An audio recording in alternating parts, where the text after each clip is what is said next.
Today's video is brought to you by Gulag, the new album from streammusic.gg. If you're a content creator looking to spice up your content, your live streams, check out the link in the description down below. Completely free to use and copyright-free music.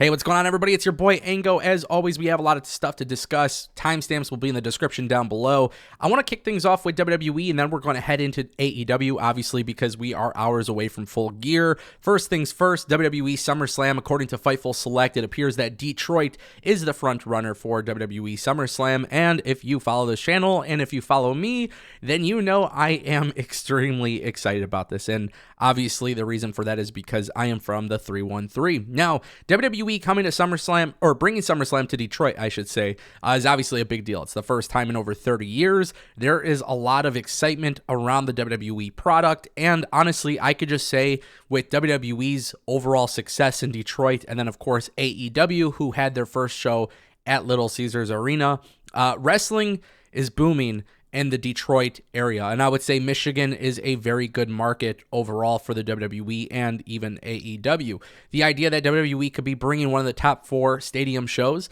to Detroit is a very exciting feeling, and I know for me personally as a fan, I will do everything possible to make some excitement out of this, more specifically for our viewers and our community. So there's a lot of ideas that I have for anybody who does plan on traveling. Once WWE confirms Detroit as the destination, I think the best part about it would be going into planning mode. I don't want to say too much too soon, but just know that with a ton of great talent who aren't signed to WWE, they'll probably be in Detroit that weekend. We'll be trying to put together some events, and there's going to be a lot of great things I'm going to try to do to get the community involved. So guys, if you're excited about this, let me know in the comment section down below. And if you have plans to come to Detroit for SummerSlam, let me know, so this way I can get you involved in what we're going to do. It's going to be very special. It's going to be very fun, and it's going to be a first-time thing for me as a content creator. So WWE coming to Detroit's exciting. Can't wait to see more information on this. All right, guys, let's talk about Full Gear. AEW is going into Full Gear. A lot of people are kind of curious as to what's going to happen because, well, let's just face it. There is this new report from Fightful Select that indicates House of Black is in town. And obviously with AEW having this trios match between Death Triangle and the Elite, a lot of people are wondering kind of how AEW is going to maneuver around the lack of build-up for this pay-per-view. And I think one thing that is really good for Tony Khan is, you know, even with a lack of a build, he's always putting on great matches. Even if the storylines are missing logic or whatever the case may be, people know that you can watch an AEW pay-per-view and you'll still feel pretty damn fulfilled because it typically brings a lot of excitement, right? The energy is there, the matches are great, and then, of course, that surprise element. The idea that House of Black, which, by the way, there's been so much talk about Malachi Black asking to leave, then there was some talks about Buddy Murphy, who may have wanted out, but realistically, we know that they've been filming these vignettes. I think if you're AEW and you're going to have Death Triangle lose to the Elite, there might be something involving House of Black. Now, whether AEW realizes this or not, the Elite, they're definitely a big part of the company. But there has been this issue that AEW has, and I hate saying this, but this is just the truth. They've signed a lot of people. They don't typically use them in a way that makes them feel important to the show. Malachi Black was a great example of this. Even for a little period of time, Brody King was the one getting most of the spotlight. If AEW can figure out a way to make this trios division focused on the Elite, Death Triangle, which potentially could be splitting up, House of Black, Matt Hardy, and Private Party.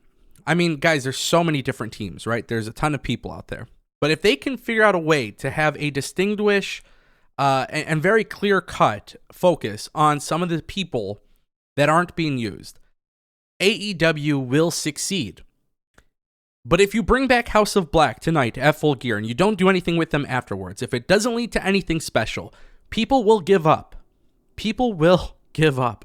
I have a feeling that that's not going to be the case, though, because I think Tony Khan denying the release of Malachi Black signals to me that Tony Khan had specific plans for House of Black, and he never got there. Now, I also want to see kind of what they do with Julia Hart. She joined House of Black, and since she's joined House of Black, they really haven't done much with her, which is kind of intriguing to me. But the idea that House of Black is going to be at Full Gear could be a really good thing for AEW, because again, some of these matches don't actually have proper build-ups, but when you add a surprise factor, it kind of makes up for it, and it will get people excited. I think Malachi Black's a great talent. I think Buddy Murphy, or Matthews, and Brody King are all awesome. So I want to see what AEW does here. I really hope they don't drop the ball.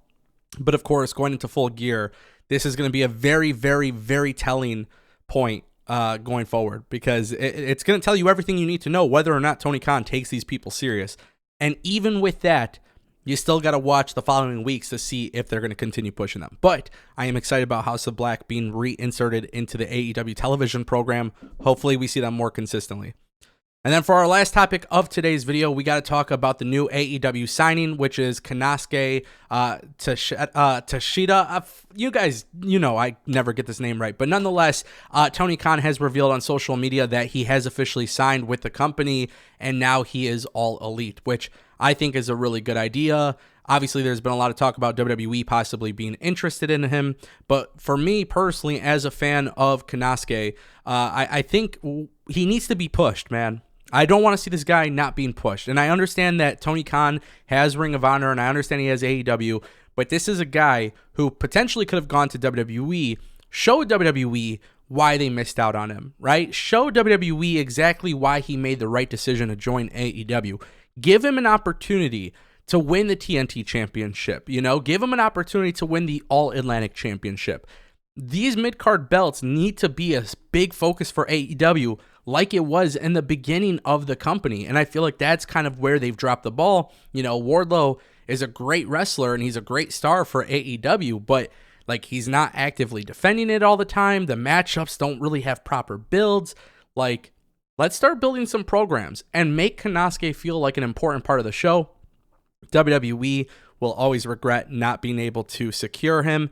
And I think if you're AEW in this situation and you do push Konosuke, the only direction he can go is up, and that means you can give him a world championship title reign later on down in the future, whether that's ROH or AEW.